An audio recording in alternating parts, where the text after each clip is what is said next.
Vamos lá, né? Já batemos muito na esquerda, agora vamos bater um pouquinho na direita. A cobertura televisiva e radiofônica da política e dos mercados sempre foi ruído, e com base nisso distorcia as coisas e apontava falsas prioridades. As redes sociais vieram para piorar esse cenário. O que discutimos aqui, de travesti a golpe de Estado conservador, não tem absolutamente nenhuma conexão com o que deve ser prioritário. Vivemos e agimos em nome do que é narrado, não do que é realmente importante. Basta refletir, daqui a 15 anos como veremos a histeria bolsonarista? Como enxergaremos os cancelamentos identitários? As políticas públicas baseadas em emoções momentâneas? As trocas de sexo de personagens, a manipulação de crianças, as teorias conspiratórias sobre vacinas, a religião das máscaras, os especialistas em fake news, as agências de checagem, os políticos que praticam rug pull com criptomoedas. Tudo isso é espuma enquanto vivemos em cidades feias e pobres, tomados pelo crime, sustentando juiz milionário e produzindo menos que nossos concorrentes diretos. Mas quem quer falar disso? Existe um ponto, tá, amigos? Aí esse é onde eu quero chegar aqui. Reparem que nós vivemos uma sociedade do ruído. O que eu chamo de sociedade do ruído? Isso já não é de hoje, né? Basicamente, desde que você começa a ter, vamos dizer, todo tipo de comunicação envolve ruído, e ruído são as informações desnecessárias ou informações falsas, que geram falsas prioridades e geram tomadas de decisões estúpidas e geram, vamos dizer, um encaminhar idiota das decisões dos homens. As micro decisões que todos nós tomamos ao longo dos dias, elas são impactadas por, vamos dizer, necessidades que às vezes a gente sequer tem, né? Isso, obviamente, se agravou com as redes sociais, porque em vez de delas servirem como um instrumento de limpeza daquilo que era mentira no jornalismo, e a gente acho que tá muito claro pra todo mundo que o jornalismo mente, o jornalismo cria falsas prioridades, que o jornalismo necessariamente, né, porque, pense bem, o jornalismo precisa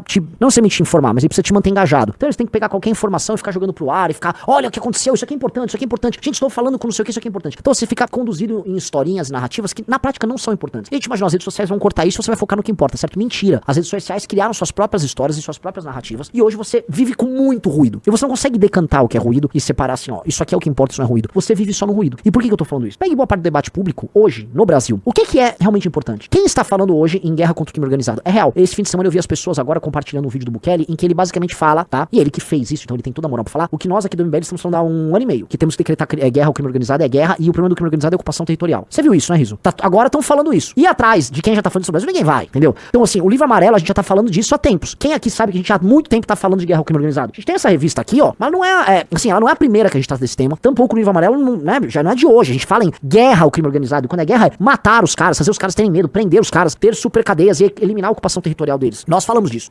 Então, sim, isso é prioridade. Combater o alto funcionalismo no Brasil, que leva boa parte do orçamento. A gente fala, o projeto mais importante sobre isso hoje no Brasil é do Kim. Mas vê se isso tá no debate. Ninguém quer discutir isso. A galera quer discutir. Adivinha, o que a oposição quer discutir? Anistia. A Débora. A Débora é o assunto mais importante, né? Então, parece assim, pra te entender o negócio. Aquelas pessoas que o Bolsonaro chamou de bobalhonas, que os bolsonaristas deixaram ficar na frente dos quartéis aí por meses a fio, agora o Brasil tem que parar por elas. É natural que as penas que elas estão recebendo são injustas. É natural. Elas são injustas. E você pode falar, agora, este é o assunto mais importante do Brasil. Nós vivemos uma oposição que fica colocando os temas, assim, né? O Brasil tem que discutir agora a anistia que vai beneficiar milhares, adivinha do quê? Milhares do quê? Do quê? De políticos corruptos e que vai beneficiar, no fim do dia, o próprio Bolsonaro. Mas isso é porque você tem que ficar imbuído do sentimento de injustiça com a Débora. Essa é a maior prioridade do Brasil?